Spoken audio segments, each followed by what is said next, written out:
বিধানসভা নির্বাচনের শেষ মুহূর্তের প্রচারে কোনো খামতি রাখতে চাইছে না বাম শিবির। শনিবার চোপড়া বিধানসভা কেন্দ্রের সিপিআইএম প্রার্থী মকলেশ্বর রহমানের সমর্থনে দাসপাড়া অঞ্চলের ১২ নম্বর পঞ্চায়েত সমিতি এলাকায় মিছিল ও জনসংযোগ কর্মসূচি পালিত হয়। এদিন দাসপাড়া পীর সাহেব মোড় থেকে মিছিলটি শুরু হয়। মিছিলে প্রার্থীর পাশাপাশি উপস্থিত ছিলেন সিপিআইএম উত্তর দিনাজপুর জেলা সম্পাদক আনোয়ারুল হক, এরিয়া কমিটির সম্পাদক বিদ্যুৎ তরফদার সহ অন্যান্য স্থানীয় নেতৃত্ব।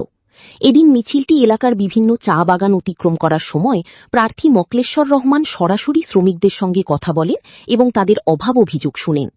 গ্রামের অলিগলি পরিক্রমা করে মিছিলটি দাসপাড়া বাজারে এসে শেষ হয় এবং সেখানে একটি পথসভা অনুষ্ঠিত হয়।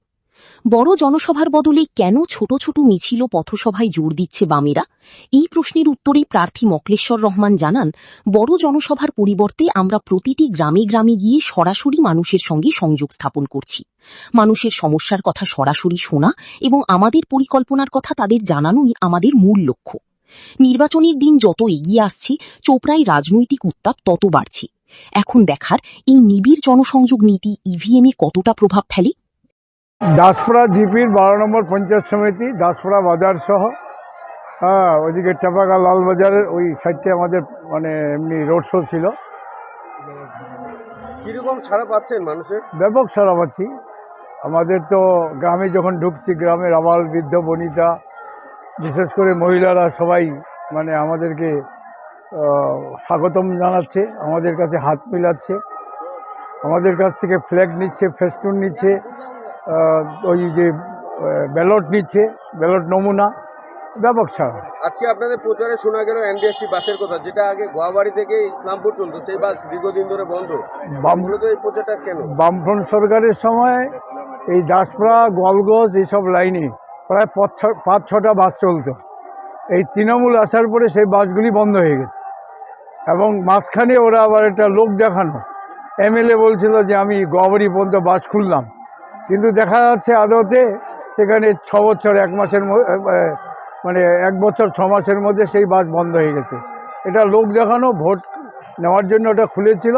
এনবিএসটি বাসকে পর এরা ভরসা করে না। এরা সরকারি বাস, কোনো শিল্পকে এরা বাঁচাতে চায় না, কারণ সরকারি শিল্পকে বাঁচাতে গেলে যে চাকরির প্রয়োজন, আজকে এনবিএসটি যারা কর্মচারী তাদেরকে যে নিয়োগ করতে হবে, সেই নিয়োগ এরা চায় না। এরা শুধু মানুষকে ওই উৎসব এইসব দিয়ে তারা সরকারকে চালাতে চায়। পশ্চিমবাংলার অর্থনৈতিক অবস্থা খারাপ। বিদেশ থেকে এরা, বিশ্ব ব্যাংক থেকে, বিভিন্ন জায়গা থেকে লোন করে এরা আজকে যেইভাবে একটা নির্বাচনী চমক দিয়ে তারা এখানে বিভিন্ন রকমের লক্ষ্মীর ভাণ্ডার বা অন্যান্য বিষয় নিয়ে তারা এই প্রচারটা করছে। আপনাদের জনসভা দেখা গেল না এখনো পর্যন্ত? আমাদের জনসভা না, আমরা আগেও বলেছি, আমরা ডোর টু ডোর আমরা মানুষের কাছে যাই।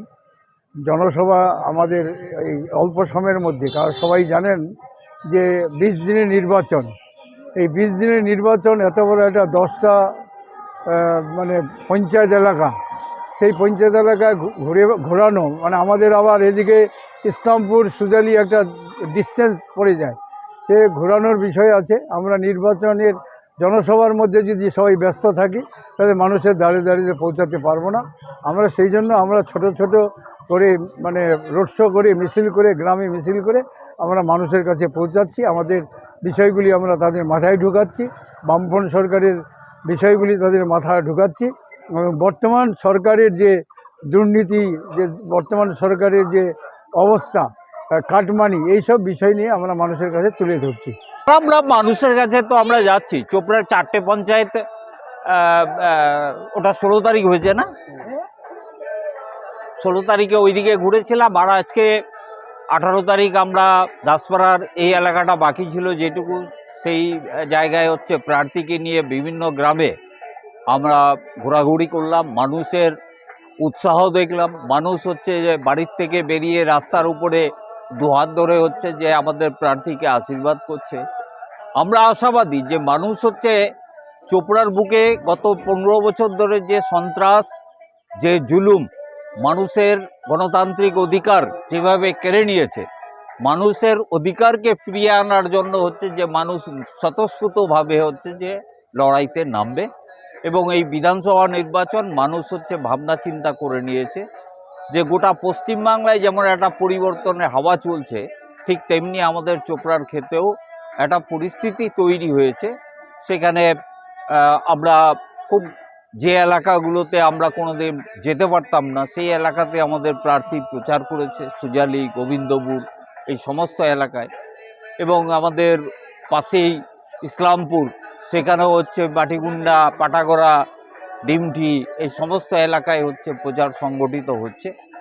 আমাদের জেলার ক্ষেত্রে হচ্ছে যে সমস্ত প্রার্থীরাই মোটামুটি প্রচারে একটা ভালো সাড়া পেয়েছে এবং রেকর্ডেড পরিমাণ হচ্ছে যে আমাদের করণদিঘি বিধানসভার যে প্রার্থী তার সমর্থনে যে জনসভা হয়েছে বিশাল, সেই জনসভা হচ্ছে গোটা পশ্চিম বাংলায় আমাদের ভাইরাল হয়েছে।